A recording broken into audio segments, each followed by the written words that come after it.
नमस्ते और स्वागत है।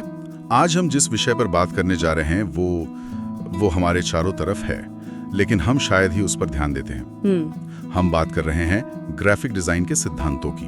हमारे हाथ में ग्राफिक डिजाइन फॉर डमीज किताब का 6ठा अध्याय है, जिसका नाम है डिजाइन के सिद्धांत, संतुलन, कॉन्ट्रास्ट और जोर। और इसे समझने का सबसे अच्छा तरीका है इसे एक पार्टी की मेजबानी की तरह सोचना। अच्छा। हाँ, सबसे पहले आपको संतुलन चाहिए, मतलब कमरा सही से सजा हो, सबके लिए बैठने की जगह हो, कोई कोना खाली न लगे। ठीक है। फिर आपको चाहिए कॉन्ट्रास्ट, बातचीत दिलचस्प हो, कुछ मजाक, कुछ गंभीर बातें।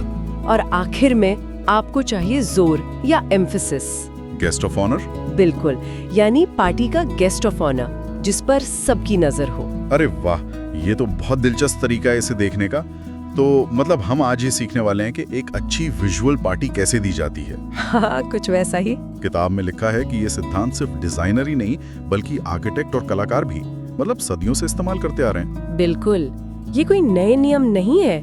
इन्हें इस्तेमाल करना एक तरह से उन दिग्गजों के कंधों पर खड़े होने जैसा है, जिन्होंने अपनी पूरी जिंदगी इन चीजों को समझने में लगा दी।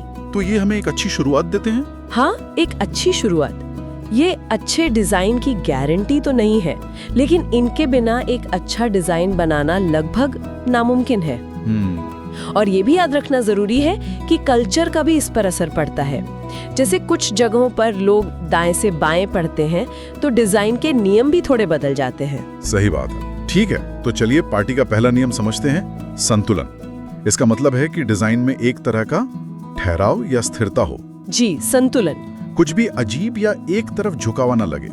जब संतुलन बिगड़ता है तो एक बेचैनी सी महसूस होती है।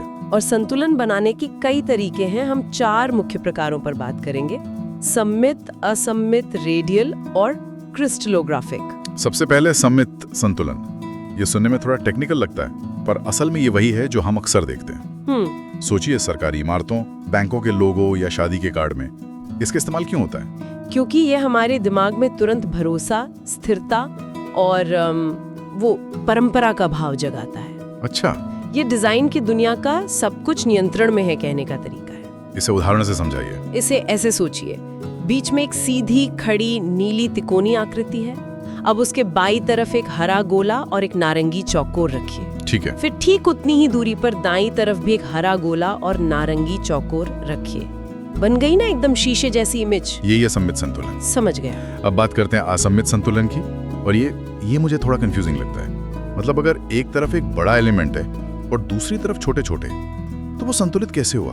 ये तो एक तरफ झुका हुआ लगना चाहिए। बहुत अच्छा सवाल है। और यहीं पर विजुअल वेट या दृश्य भार का कॉन्सेप्ट आता है। Visual weight? हाँ, हमारी आंखें सिर्फ साइज नहीं देखती, वो रंग, बनावट और दूरी को भी तौलती हैं। एक बड़ा हल्के रंग का गोला उतना ही भारी लग सकता है जितना एक छोटा गहरे लाल रंग का ब्लॉक। बिल्कुल, ये एक तरह का विजुअल तराजू है। एक सीसॉ की कल्पना कीजिए, जहाँ एक तरफ एक भारी भरकम इंसान बैठा है और दूसरी तरफ 3-4 बच्चे मिलकर उसे बैलेंस कर रहे हैं। अच्छा। देखने में बराबर नहीं है, पर संतुलन में है। ये डिजाइन को ज्यादा डायनामिक और ऊर्जावान बनाता है। समझ गया। तो ये ज्यादा ऑर्गेनिक और नेचुरल लगता है। जी। अगला है रेडियल संतुलन। ये तो आसान है, जैसे सूरज की किरणें या फूल की पंखुड़ियां, सब कुछ एक सेंटर पॉइंट से बाहर की तरफ निकल रहा हो। हाँ, और ये गति और ऊर्जा का एहसास कराता है, जैसे कोई चीज घूम रही हो या फैल रही हो। और आखिरी वाला?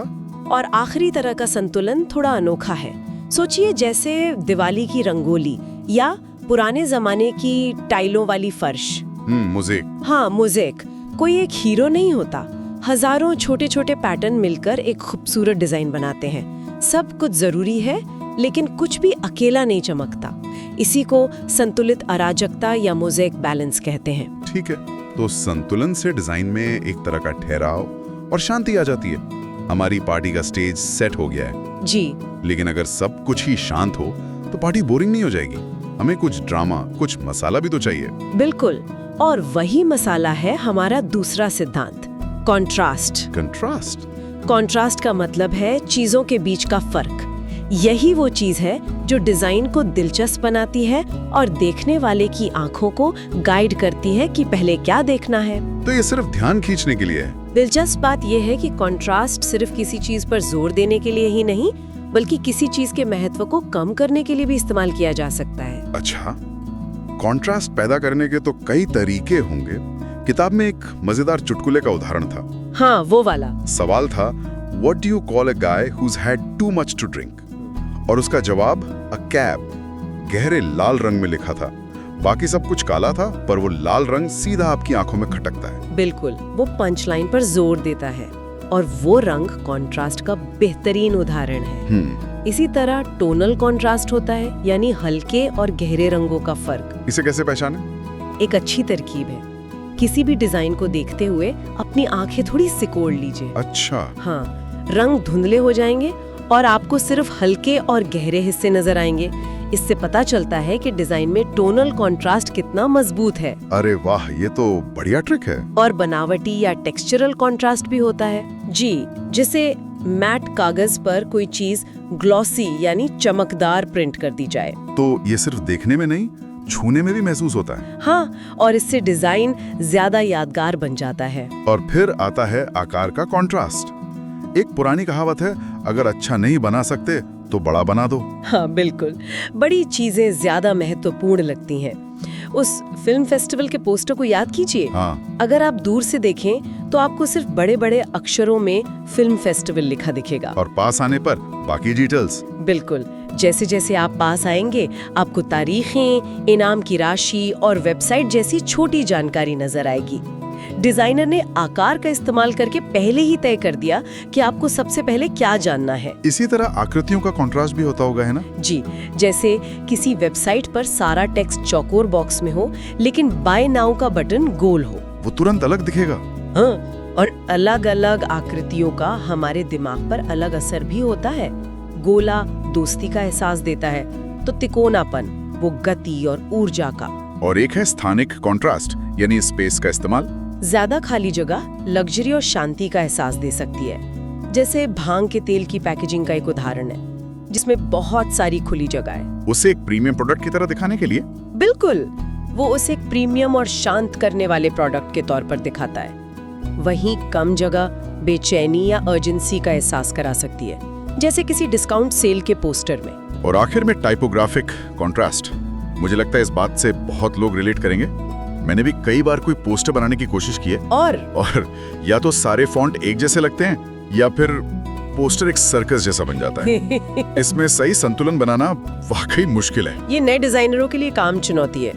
आजकल इंस्टाग्राम पर ये बहुत दिखता है। कैसे? किसी इन्फ्लुएंसर की स्टोरी देखिए, एक बोल्ड बड़ा सा सवाल होगा और उसके नीचे छोटे सिंपल फॉन्ट में जवाब।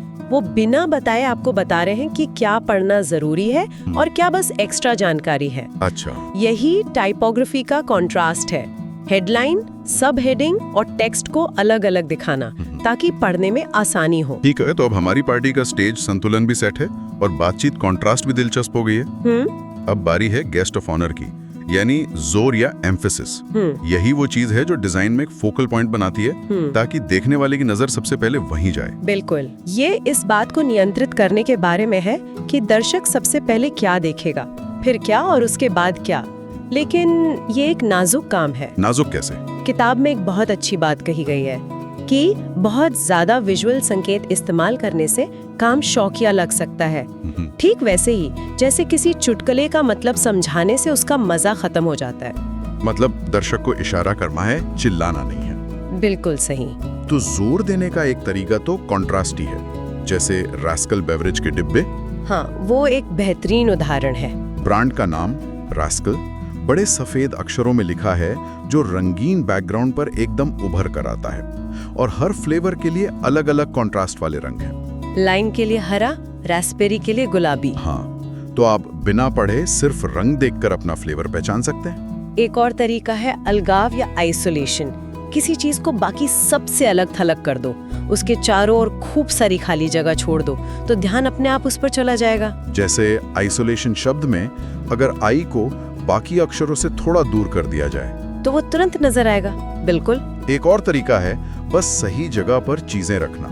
हम सबकी आदत होती है कि स्क्रीन पर सबसे पहले ऊपर बाएं कोने में देखते हैं ना। हाँ, ज्यादातर। बस डिजाइनर्स इसी आदत का फायदा उठाते हैं और सबसे जरूरी चीज जैसे कंपनी का लोगो वहीं रख देते हैं। जी, वेबसाइटों पर इस्तेमाल होने वाला जी पैटर्न भी यही बताता है कि लोगों की आंखें पेज पर कैसे घूमती हैं। अच्छा। और व्हाइट स्पेस यानी खाली जगह। व्हाइट स्पेस से जोर देना एक बहुत ही शक्तिशाली तकनीक है। व्हाइट स्पेस सिर्फ खाली जगह नहीं है, ये खुद में एक एक्टिव डिजाइन एलिमेंट है। मतलब? ड्यू मॉइस्चराइजर की पैकेजिंग को देखें, उसमें शांत कोई मछलियों के साथ काफी व्हाइट स्पेस इस्तेमाल किया गया है। ये शांति का एहसास देता है और सीधे ब्रांड के नाम ड्यू पर ध्यान खींचता है, जो बाकी के विजुअल शोर से अलग है। और आखिर में 2 और तरीके हैं, दिशात्मक जोर यानी लाइनों या आकृतियों से एक रास्ता बनाना जो हमारी आंखों को गाइड करे, और दूसरा पुनरावृत्ति या पैटर्न से जोर देना, जिसमें एक ही एलिमेंट को बार बार दोहराकर एक पहचान बनाई जाती है। पुनरावृत्ति का तो सबसे शानदार उदाहरण एब्सोल्यूट वोडका का अभियान है। ओ हाँ, अपनी बोतल के आकार को अनगिनत तरीकों से दोहराया। कभी बोतल फूलों से बनी होती थी, कभी किसी शहर के नक्शे से। मैंने देखे वो विज्ञापन। इस लगातार दोहराव ने ब्रांड में एक जबरदस्त विश्वास और पहचान पैदा की, और नतीजा, उनकी बिक्री 10,000 केस से बढ़कर 45 लाख केस हो गई। 45 लाख? हाँ, ये है पुनरावृत्ति की ताकत। तो इन सब का क्या मतलब है? ऐसा लगता है कि ये तीनों सिद्धांत, संतुलन, कंट्रास्ट और जोर, सिर्फ डिजाइन के नियम नहीं है। तो फिर क्या है?